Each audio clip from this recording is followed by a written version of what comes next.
Hello, hello. This is Christina Barton. You're watching Black Tea News.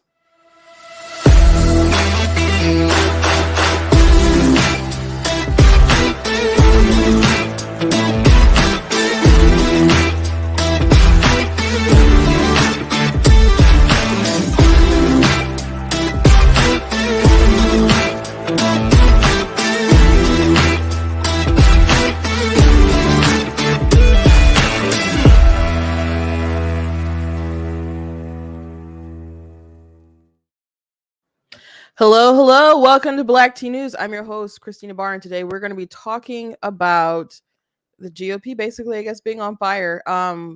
Speaker Mike Johnson has been living with the same threat kind of under the gun that McCarthy was living under. You have Marjorie Taylor Greene going around saying that, she was going to go ahead and file a motion to vacate the speaker. And it seems as though Thomas Massie is going to co-sponsor that. So he seems to have a lot more conviction than she does. So if he's at that point, it might be happening. Maybe that's gonna go down. So they don't have anyone else to go ahead and be the speaker. They have a very slim majority, and I don't know what they're gonna do.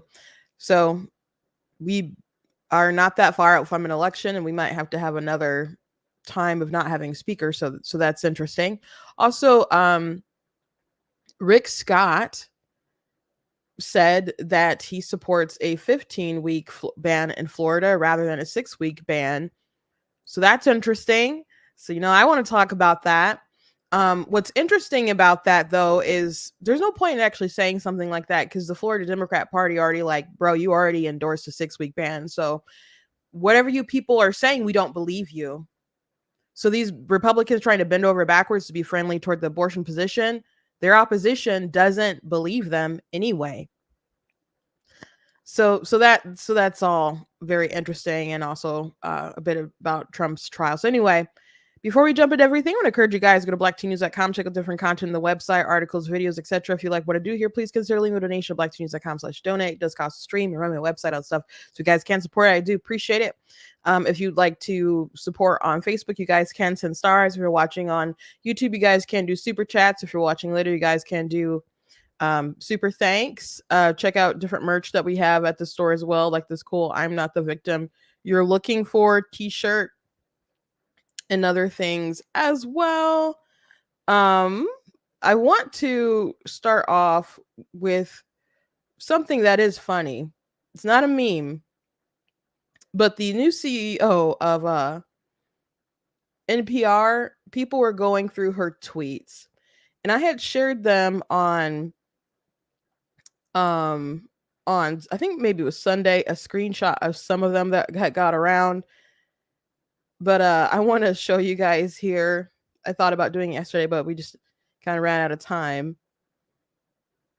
Because this just kind of lets you know what's the problem with the news today, with the mainstream media, with something that's supposed to be sponsored, paid for with like taxpayer dollars. Just one person I follow, they mention I'm sorry, that's the wrong screen.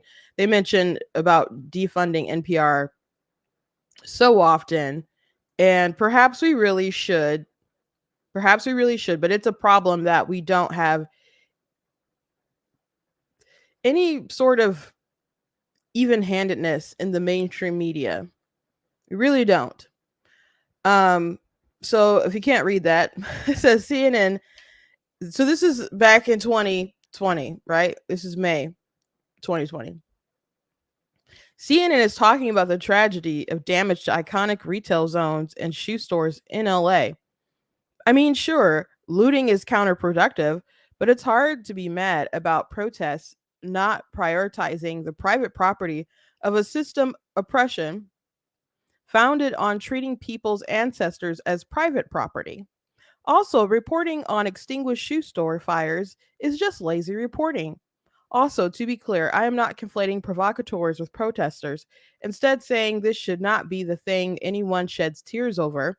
Cheesecakes are insured. The right to be black and breathe is without measure. Now, I hated 2020. I wasn't streaming during this time with the BLM riots, but I had a lot to say. I was uh very upset with the state of the world. I was very active on Facebook and arguing with anyone I could basically find who had that hashtag that came across my profile with the BLM stuff. And I'm like, do you even know what they really support? I was so disgusted by the riots and the mass amount of crime that was going on. The mobs really got me. I'm like, how are there this many shameless people in the world all at once, just embarrassing their families like this, embarrassing themselves, showing their moral decay for the world to see, and doing it again and again and again. This person mentioned cheesecakes. If you're confused by that, they looted the Cheesecake Factory. They did. And I can't find the video. If someone out there can find the video, it's somewhere on Twitter, unless it was removed. But that's where I saw it. But there was a woman who was like holding a platter. Like, you know, when you go in the Cheesecake Factory, the cheesecakes that they have on display are like on this like elevated platter thing. She was like holding it. There was like a slice missing or something. And it's just she's running and it's kind of jiggling a bit as she runs. And I just couldn't believe that there were people out there willing to do that and setting fires to stuff, smashing in windows, lighting car parking lots on fire, hurting people, killing people. There are people who died during these riots. But it's not okay to act a fool just because some people did some things to other people in the past that weren't right. People who were stealing cheesecakes and shoes and burning cars were not doing it for the plight of their ancestors. They might have said things like that, but that's not why they did it. They did it because they could. They did it because they felt invalidated by the media, by these activists around them to go act a fool. And they did. And they can say whatever they want to justify their actions, but the truth is the people they claim to be fighting for who she thinks they're fighting for are long dead and had a lot more sense than these people today. And they'd probably be ashamed. I mentioned sometime last week about Frederick Douglass and how he wrote about how when he came to God, he realized that the slave and the slave master both needed salvation. And I brought up how when Passover happened and they had to put the Israelites had to put the blood on the door, that's because God was not only judging the Egyptians, he was judging the Israelites as well. And he was judging the Israelites because they had sin. God wasn't just coming to deliver his people, he was coming to issue judgment. And he gave them the pass with the blood on the door, which, you know, also represents, you know, you can find all these connections to Christ being the blood, you know, that, you know, saves us from our sins and stuff. But Mike Winger has a really good video on this and all the connections to Jesus and the Passover. But so if you have some time, I recommend go watching that. But God was still judging them. And why was God judging them? Because they took in the customs of the Egyptians. They were worshiping other gods and so on. So God didn't just say, you guys were oppressed, you get a pass. No, he held them accountable. And he held them accountable in the desert. He held them accountable when they did other things after that, and eventually spewed them out of their land. Like he spewed other people out of that land. So this idea that you get to just be eternally oppressed and you need to pass to act a fool is insane. But what's super insane is when the white folks jump on and like, yep, go ahead, burn that stuff down. You deserve it. You deserve to be able to do that. And this reminds me of a conversation I had. And I've told this story before. I haven't told it in a while, but during 2020, I was online, and it wasn't with my true black tea account on Twitter. It was with my like personal account, and I don't know. I haven't been on that account in a while, but it's still there. But you probably can't find those tweets because this person I talked to deleted her tweets. But we were going back and forth about the riots, and this was a white person, and she essentially told me that everything that was happening was acceptable collateral damage. And I'm like, these people losing their small businesses, these people being harmed, these people being killed, that's all acceptable collateral damage. And so she ended up deleting her tweets. And then she privately messaged me and she apologized for her tweets. Not because she was talking things that were cuckoo cuckoo, not because she was excusing evil. And evil is evil, doesn't matter who does it, right? Um the reason why she apologized is because she was white and she felt that she had stepped out of line and had spoken out of turn and it wasn't her place because she was white. And I said, wait a second there. I was pushing back on you because I didn't like the content of what you were saying. And I wanted to offer you some perspective. I'm not telling you to be silent because you're white. I didn't even tell her to be silent. I just wanted her I just was issuing a correction, a criticism. I was not trying to boot her out of conversations because she was white. And that messed me up, man. I'm like, what is wrong? What is wrong with the world? I just couldn't believe it. So I don't even know if she saw the error of her ways, but she just, was like, oh my gosh, she's black. I have to take everything back. No, white people, I promise you, white people, you guys can have an opinion. And black people can have opinions. And some people are right and some people are wrong, regardless of your race. Some people have proper perspective and some people don't, regardless of your race. So, Catherine Mayer, whatever, how you ever say her last name, saying this stuff like it belittling. I don't know what two words I was trying to string together there, but belittling fires in the stores and people robbing the cheesecake factories, and it's just led to so much corruption. It's led to so much corruption. And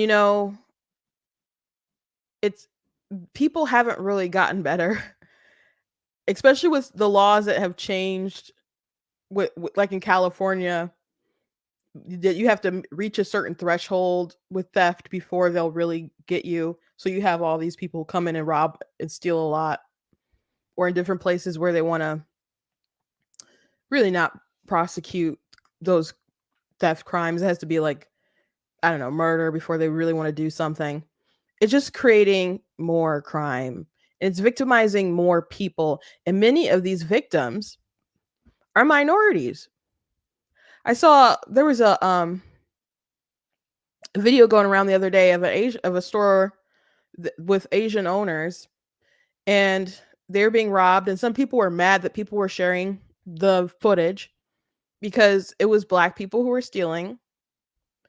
And they're like, you guys always just want to put black people down or draw it. And someone I follow who's an influencer, Korean influencer, is just like, Stop terrorizing Asian business store owners. Like, just stop. Like, care about these people. Just care about these individuals who are being harmed. It doesn't matter what race you are, you're attacking them. And if it makes this race looks bad, it just does. But you just need to stop as individuals doing the crime. And we shouldn't disregard that these people are being victimized just because they're not the right kind of minority you care about. It's insane. It's insane. So 2020, I think we are still very much feeling the repercussions of this lawlessness that went on for so long. We're still seeing it. I mean, we're still seeing psychological, mental health issues with the lockdowns and other things like that, and kids behind on their schooling and reading, and um how many elderly were abandoned and alone. Well, some of them died because of COVID and being intermingled with COVID uh, patients and stuff, but some just deteriorated because they didn't have that sort of love and affection that they needed from their family. So there's impacts of that we talk about, but man, this attitude where you are entitled to commit crime, you are entitled to victimize other people because you claim yourself to be one. And we see that transcend into so many different areas, like the October 7th massacre. People are like, I'm not gonna, I'm not saying what they did was good, but when you're the oppressed, you can what? You can rape women, kidnap children and grandmas. And I kept saying over and over again, I can't imagine ever being in a position where I'd be so oppressed, where I'd be like, you know what, let me do some of those things. No, it doesn't matter if you're oppressed. You don't have the right to be evil. I'm not saying you don't have the right to stand up for yourself, but you don't have the right to do evil, and you yourself will one day be judged by God. But until that day happens, we need our authorities to enact justice here, because that is actually how it works. That our governments are supposed to be delegates of dispensing judgment. So we should have a government that is enacting justice, equal justice. So I just wanted to get that off my chest. I didn't mean to talk that long about it, but this lady's bonkers. And there's other stuff too. But there's other crazy headlines from NPR, so maybe she's right at home. But people need to realize what kind of nonsense is going on. They really do. So anyway, let's move on. So Thomas Massie is at this point going to co-sponsor the motion to vacate introduced by Marjorie Taylor Greene. And he said this today. He tweeted this at 9:42. So that's interesting. And I don't know how people feel about that, but I'm telling you, it was probably bad timing. And he said, I just told Mike Johnson in conference that I'm co-sponsoring the motion to vacate that was introduced by Marjorie Taylor Greene.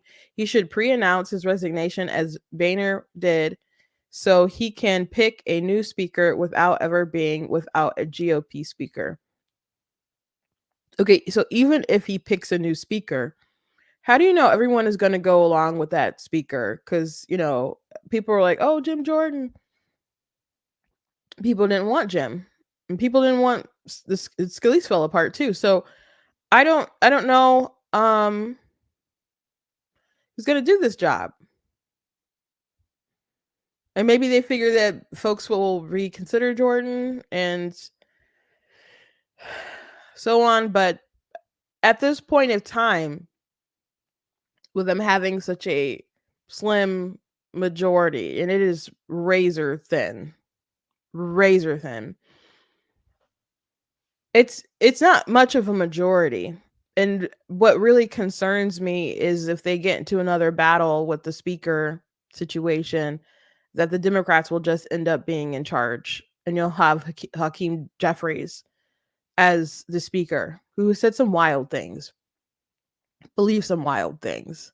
All the Democrats push wild things and say wild things, but he's the one who's a speak. He's in the minority. He's their leader for the Democrats, and he could very easily become the speaker if they have another crazy battle like this. Because you could just have someone who's fed up.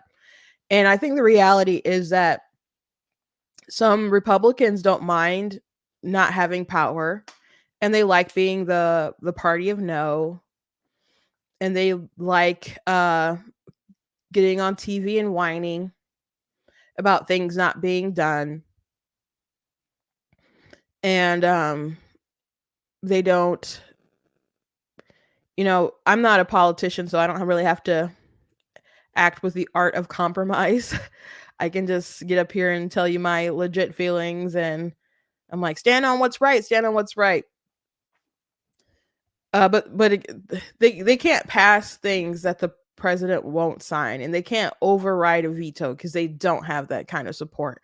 And the Senate also does not have a Republican majority either. So my concern with ousting Johnson, which they probably shouldn't have ousted McCarthy, is that one, Hakeem Jeffries being in charge, but if there is more drama, the American people aren't just going to be confident that the Republicans can lead, and they won't reward them with power. So, Donald Trump will run his own election, and he'll either hurt or help the ultimate ticket. But if the American people really feel like these Republicans aren't serious about getting stuff done,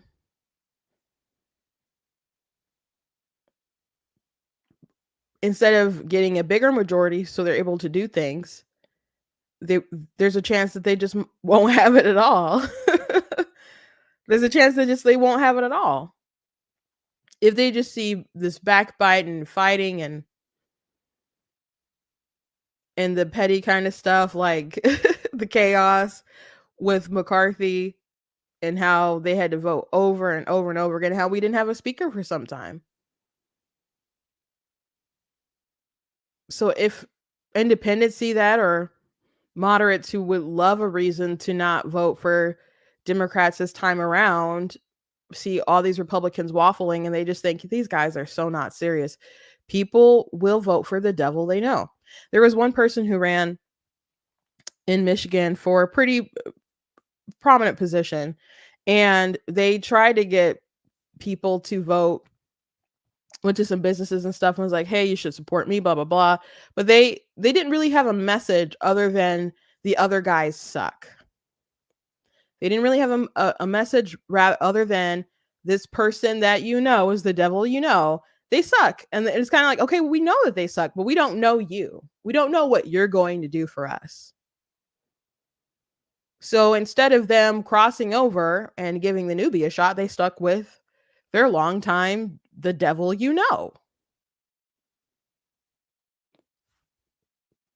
So you have to give people a reason to believe that you handle power responsibly. And I can understand people being upset with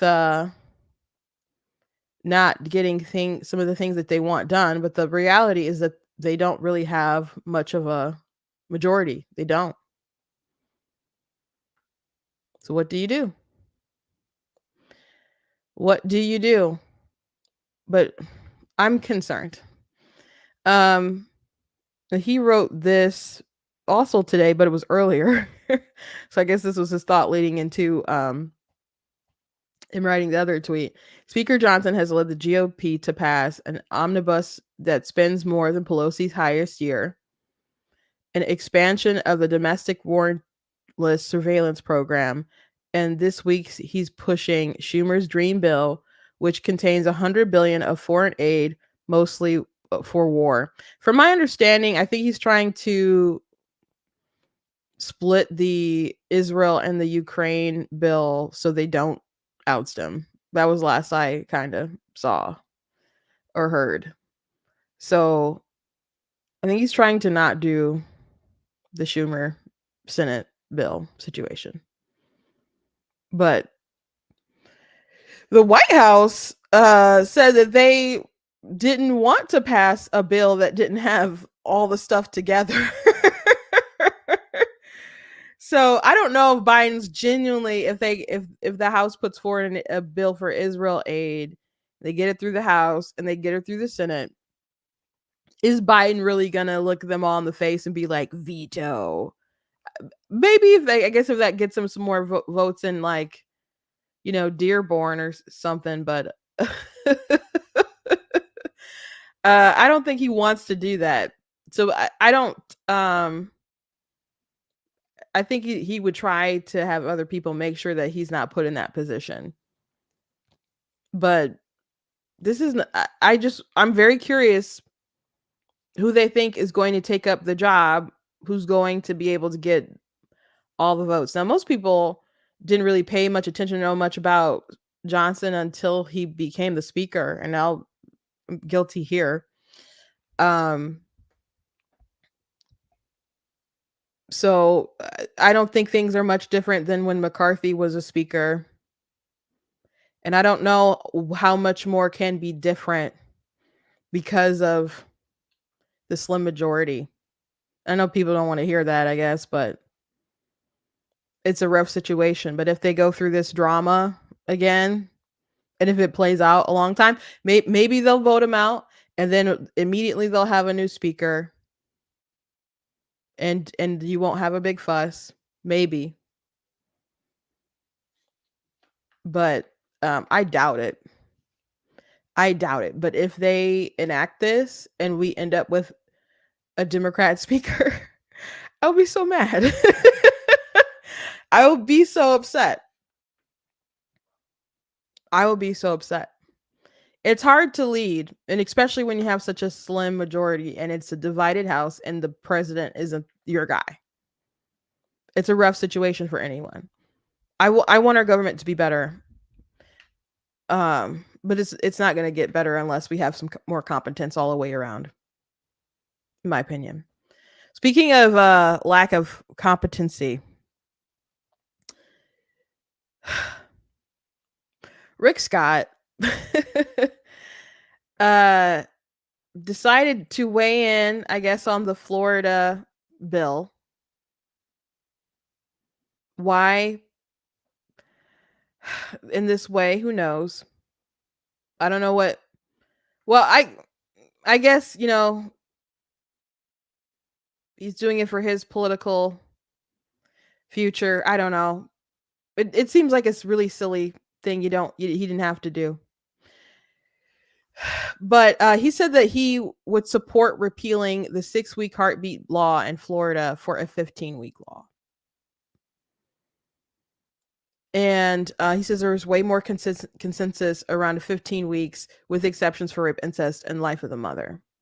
And he said, if I was writing a bill, I think that 15 weeks with the limitations is where the state's at. And he's running for re-election. He said, I think the other thing is we ought to be very clear that Democrats are barbaric. They've already voted to allow abortion up until the moment of birth. So let me share this so you know who Rick Scott is, in case you don't know. So Rick Scott here, a couple things. And I've mentioned this a few times recently, so just bear with me if you've heard this before. But like 94% or so of abortions take place before 15 weeks. 94, 95, whatever. So you still have exceptions for rape, incest, life of the mother. So that's around like a percentage point or so. So if you're willing to allow 95% of abortions to happen, how are you that much evil? How are you less evil than the Democrats? You're less evil by a couple thousand babies. Well, not a couple, but when you get like a million, it's some thousands, but you're both reaching like a million, and I know this is for Florida, not the whole country or whatever, so the numbers won't be that high, but let's just talk in national numbers. We have about a million abortions a year. If the Republicans are like, oh no, 15 weeks is where the country is at, you're basically conceding the whole issue to the Democrats while trying to make yourself feel like you're morally superior when the abortions that they propose basically up to the moment of birth don't happen nearly as much as the ones that you are suggesting. There's this talking point. They'll talk about late term, like it's only like less than it's like 1.3%, I think, happens after 20 weeks or something, or that's more on the late term scale. That's still a lot of babies, about 10,000 or so. But some of those, and not all of them, would be for things that they think they should be able to abort for anyway. For fetal abnormality. So, oh, your kid's got Down syndrome? Your kid has trisomy 18? Your kid has other sort of disorders? There's one girl, granted she's not from the US, she's from the UK, but she was 24 weeks pregnant and her baby had a foot that was like this. And the doctor is trying to pressure her to abort her baby, and even said things like, "Well, how are you going to take care of it? Aren't you like a single mom?" And she said she felt like she was coerced by this doctor to get an abortion. Long story short, by the way, she had her baby. They amputated the foot and gave him a prosthetic, and he's a beautiful little boy, the toddler who runs around and can put on his own prosthetic, lives a pretty normal, happy life. And she got herself a man. So just when people talk about fetal abnormality, not all of them are the babies going to die because they don't have a brain and for some reason they didn't miscarry. Like all those stories are not like that. Now how many of the late term are um fetal abnormality or more kind of more on the tragic side where people consider it to be more of a mercy killing? I'm not sure. But Dr. Warren Hearn, he has a clinic out in Colorado, and he had an interview in the Atlantic, and they said maybe about half the women who come to their clinic have stories that are like the really, really sad ones where they're doing the mercy killings and other things like that. But the other half don't have such stories. But he, is an abortion absolutist, and he considers viability to basically not be when you can possibly survive outside of the womb. He will base viability around whether the woman wants to carry it. So if you're up to 32 weeks, he will abort pretty much no problem. He's even done sex selective abortions. So let's, these aren't accurate numbers, but let's say they're about half. Half of that small percentage, like after 15 weeks or whatever, is some kind of fetal, abnormality, sad story or whatever that they would just allow anyway. So what, you want to at best save like 25,000 babies and allow almost a million to die? Not just die, be killed. And you have the nerve to say, remember, it's the Democrats who are barbaric.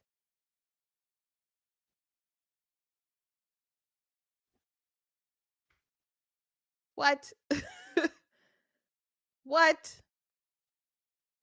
How are you better? How are you better? It's only if you really consider that it's not a baby and it's not alive prior to the 15 weeks, which is wrong.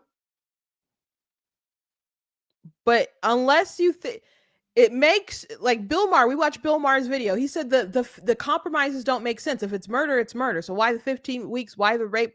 Why those exceptions? If it's wrong, it's murder. Like, I respect the people who are like, no exceptions, it's murder. And he's like, I think it's kind of murder. But I just don't care. That was Bill's opinion on it. But Rick Scott, I would wager. By the way, the Democrats pointed out that he supported the 6-week bill. So this is a flip-flop.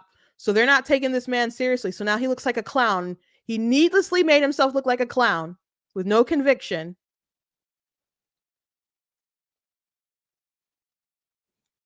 But he knows that it's a human baby and their life has already begun.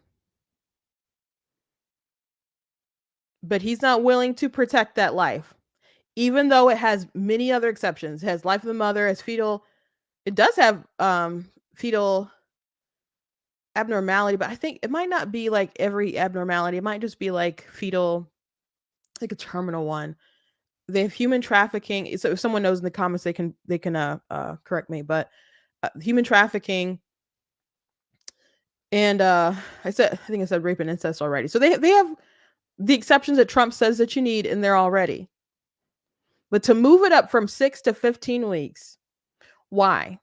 Why? And some people have said, oh, well, some women don't even know that they're pregnant. Well, some people don't know that they're pregnant until after 15 weeks. So if you think that's a good enough reason to kill the baby, why put limits on there at all? And that's precisely the point of the Democrats. That is, they don't want, it's not that they are so bloodthirsty for the babies to be torn apart limb from limb. They just do what Bill says and kind of blocks it out and says, I don't care. Or they dodge the issue. They don't want to admit that they want it up to that point, basically to the moment of birth. They don't want to admit that. You have to to basically gather that they're saying that, because they won't usually outright admit that, because they know it sounds bad. They call it reproductive freedom, even though the baby's been reproduced, because they know abortion is a touchy word. They know it still has a negative stigma around it. And that's why they're conflating things like ectopic pregnancies and miscarriage management and all these things to abortion, so people view it differently. They know that it's not good what they support, but they support it nonetheless for many reasons, I'm sure. But it's not that they want these babies to be, maybe some do, maybe some don't, but I'll give them the benefit of the doubt. But the reasons why someone might abort early are reasons that could come up later. So if they believe in those same reasons, that it's a good reason to abort before 15 weeks, they're like, they might not know they're pregnant until after week 15. They may not, something might happen to their finances after week 15. If you said it was okay for them to abort because their finances at week 9, how come they can't abort their baby at 16 for the same financial reasons? They broke up with their boyfriend. Their husband left them. Their husband got hit by a car. So that door should be open. So if you are saying that it needs to be 12 weeks, or 15 weeks to give more time for the mother to make a decision, and it's focused solely on the woman and not about protecting that life, you might as well just expand all the way up to there, because people are still going to have abortions mostly before week 15. And then there's just going to be that slim window. I assume if it becomes more kind of normalized, women will probably do it later if they can. If that's the kind of society that we're creating.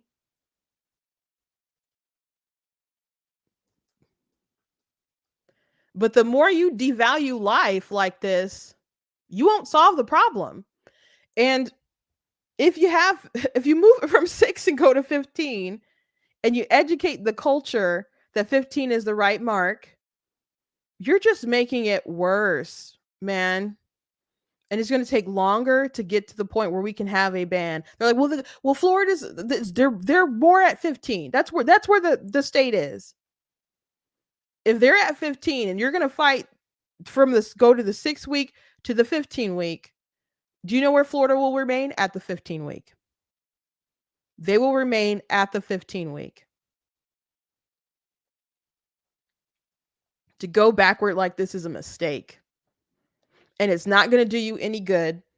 I'm sure evangelicals and Republicans or people who are pro-life, like myself, are hearing this and they're ticked off about it, and it makes them less happy about you running, and it makes them less inclined to go knock doors for you, to get out the vote for you, to convince their friends and neighbors to vote for you, to have house parties to vote for you. You need engaged voters. I'm sure you can raise a lot of money, and you are, obviously have won statewide elections in the state of Florida. But you need other people's participation. But you know what? Florida is pretty much a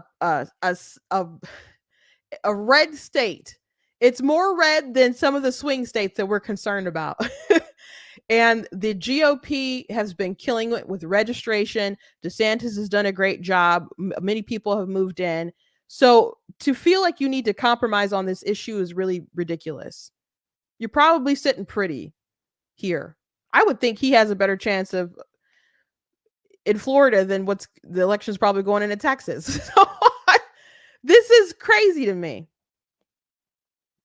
to say this. It was unnecessary, but it's really disgusting because they are going to have a ballot measure in Florida that's either going to take it from 6 weeks to about 24 weeks. So this 15-week thing ain't an option unless, the legislature does something and DeSantis changes his mind all of a sudden, which I doubt he's going to do. So instead of undermining this 6-week bill that you once endorsed and supported, you could stand up for it or just shut up. You could either stand up for it or just frankly shut up. This is really disappointing.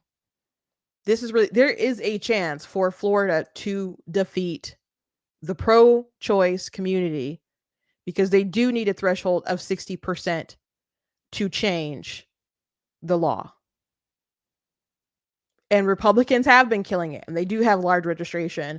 And DeSantis, he signed the bill. I imagine he's going to be more passionate about protecting it than other people. And if I'm wrong, I'm going to be really disappointed. I'm going to be really disappointed. But Rick Scott coming out like this is ridiculous. But I'm not surprised. He followed Trump's lead and stuff. He was quick to endorse Trump too. So I imagine he probably is more, swaying on the Trump side than wanting to protect the legislation that Ron DeSantis signed. But this it really gets me. It really ticks me off when these Republicans try to say, "Oh, 15 weeks is reasonable, but the Democrats are barbaric." Do you know how developed a 15-week baby is? Obviously, it's less developed than one at 24 or, 32 or whatever, right? That's just the nature of growing up. You're less developed, some years before that or months before that. It's just how it works. But then you can say, well, consciousness and pain and all those other things like that. And some people like Lindsey Graham, he wanted to reason the 15-week ban because if you had some kind of fetal surgery, they're likely to give some kind of anesthesia and stuff in fear of the baby being able to feel pain or whatever. So he's like, so if that's where we're gonna, measure their pain and try to make it so that they don't feel pain and those kinds of surgeries, then we could at least protect them there at the 15 weeks. And he thinks that's a good compromise. That's a, a more decent sort of proposal, I suppose. But it also teaches it misinforms the public once again. It misinforms the public that we need to protect life around pain and you being able to feel pain is the metric of if your death is immoral. If a serial killer, knocked you out, chloroformed made it so that you weren't going to feel a thing while he dismembered you, I don't think we'd be like, you know what? They didn't feel a thing. Let him go. We wouldn't do that. We wouldn't do that. The question is, when does the life begin? And you don't get to decide that the life is valuable because they could feel pain. You're misinforming the public. You're teaching them a wrong ethic. And that is why abolitionists don't like pro-lifers. One of the many reasons they don't like pro-lifers. And if you don't know the difference, I recommend you go check out some stuff on abolitionist rising's page, because they don't like pro-lifers and they definitely don't like this incrementalism stuff. And I see the damage that it could do. I see the damage that it could do. I don't know how many victories we're going to take in the short term with protecting life, because too many people on our side are feckless cowards. Too many. And too many don't even understand the issue. So you can say that this is where Florida is at and the country is at. And that may be so. That may be so. But the question is it an injustice against mankind? And you go from there and you try to fight and reason with the public. That's what you do. You don't just lay all the babies on the altar and then do a full Bill Maher and say, I know it's murder, I just don't care. That's what Rick Scott's doing here. I know it's murder, I just don't care. I don't care because the poll numbers. That's what it is. That's what it is. Anyway, last thing I want to mention before I let you guys go, Trump has begun his trial. And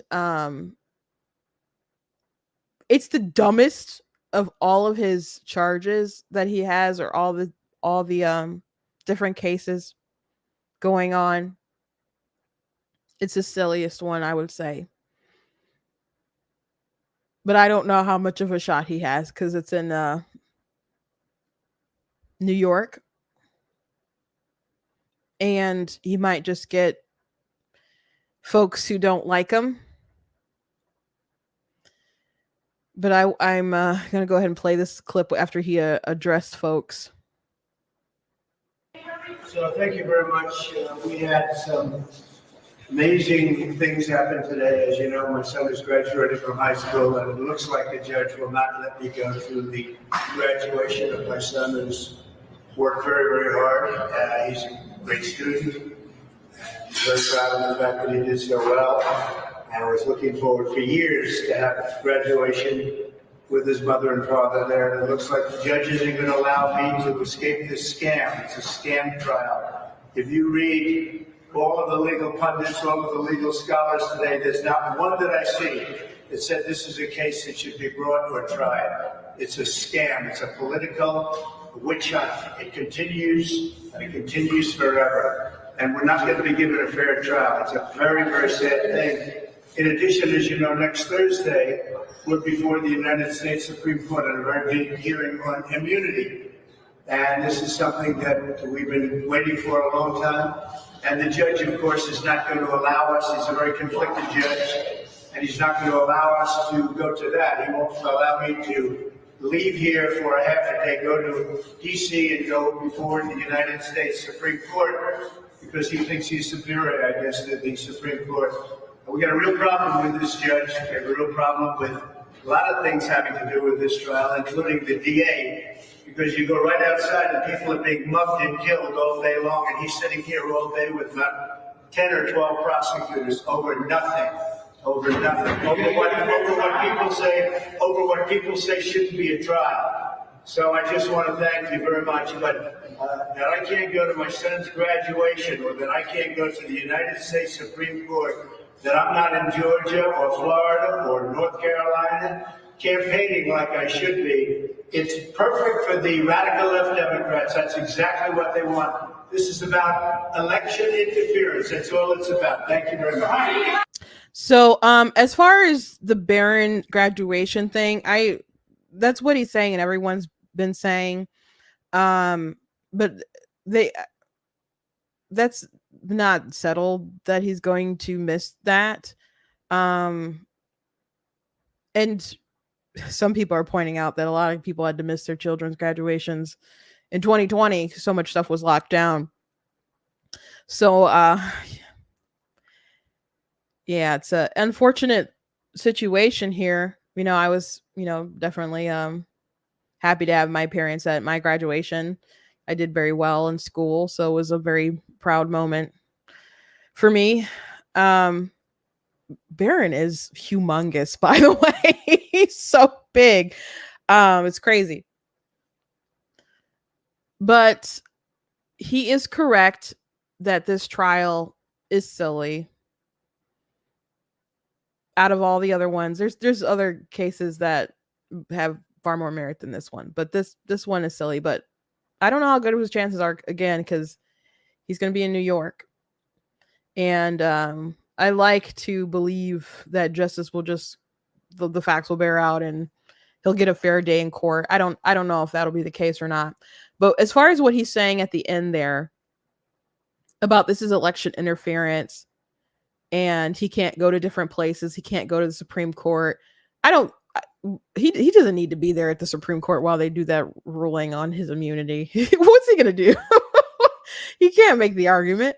So that I can understand why he'd want to go, but it's to me that's way less of a big deal than the situation with the son's graduation, which you can probably still go to. But as far as the election interference, and he can't go campaign in Georgia and different places because he's going to be sitting in court, those are things that we were aware of, and he was aware of. He can still, do different stuff on the weekends. I'm sure he will. But we were aware, everyone was aware, including him, that he would be very tied up in all these things prior to him becoming the nominee. So, and there was a chance he'd be tied up in these things prior to him, I think, even officially announcing.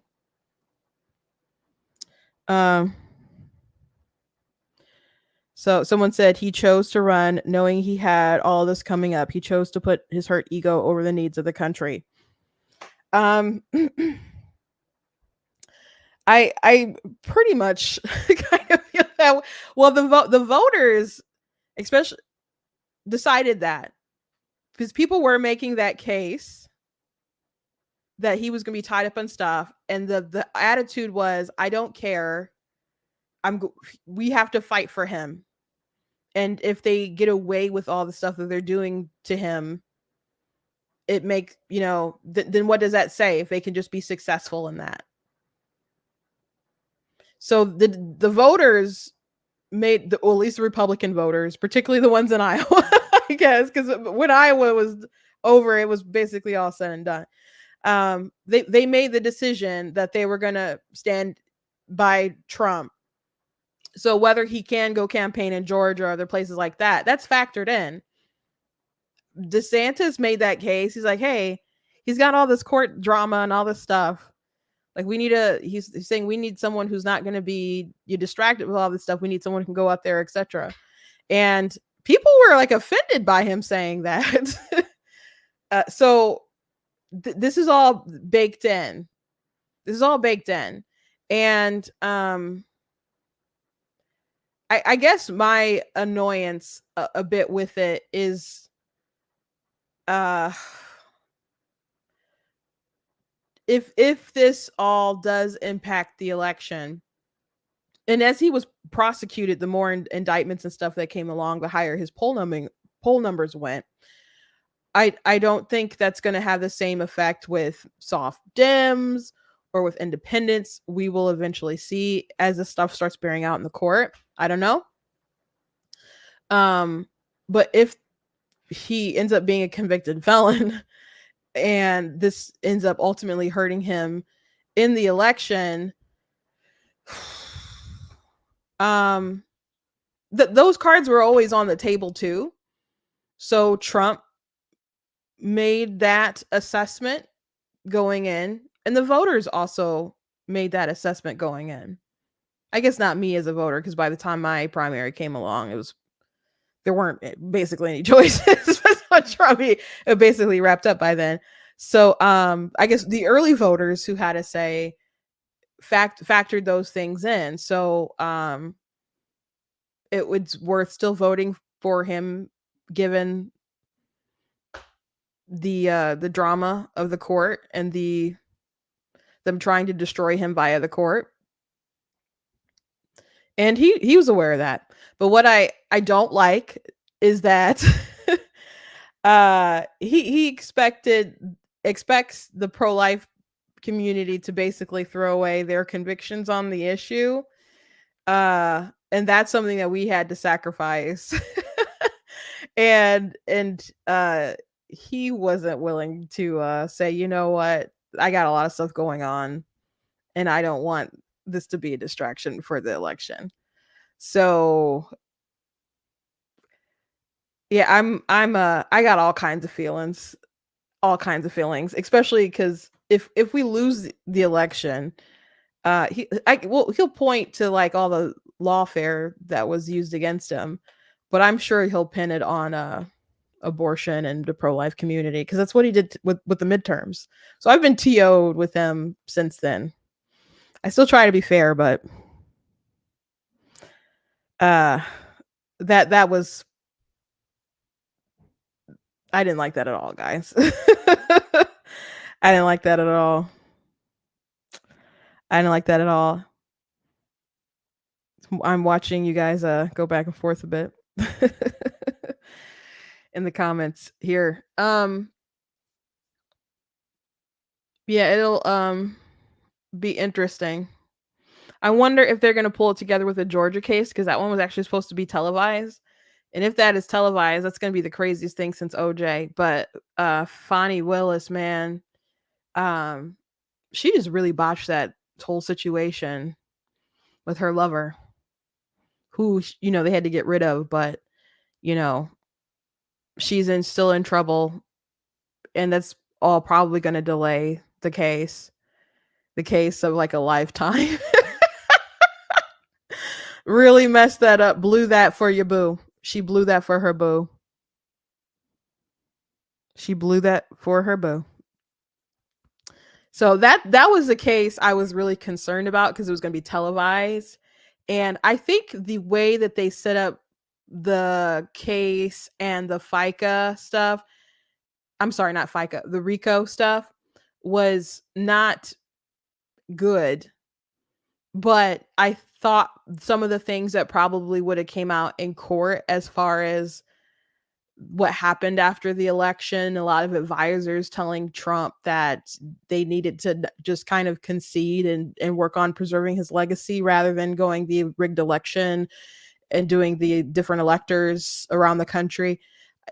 I think once people kind of saw those facts laid out, that would have ultimately hurt him. But I don't know if that one's going to go forward. I don't know if that one's going to go forward. I wonder how this case in New York's going to go. I know they said that they can't play the Hollywood Access tape. I'm like, who hasn't seen the Hollywood Access tape? I'm like, how young are these jurors that they think people would not know what that was? So they can't play that, and there's some other interesting rulings as well. But we'll see what happens. We'll see what happens. But hopefully he gets a hopefully his lawyers are competent, because some of them aren't, and hopefully the jury is fair. So we'll see what happens. Anyway, thank you guys for joining me today. Hope you go to blacktnews.com, check out different content on my website, articles, videos, etc. If you like what I do here, please consider leaving a donation at blacktnews.com/donate. It does cost a stream, run my website, all that stuff, so you guys can support. I appreciate it. Check out different merch on the website, like this cool black tea mug. And we got this t-shirt, like my money, my business, and all kinds of other stuff you guys can check out there. God bless you guys, and I will see you tomorrow.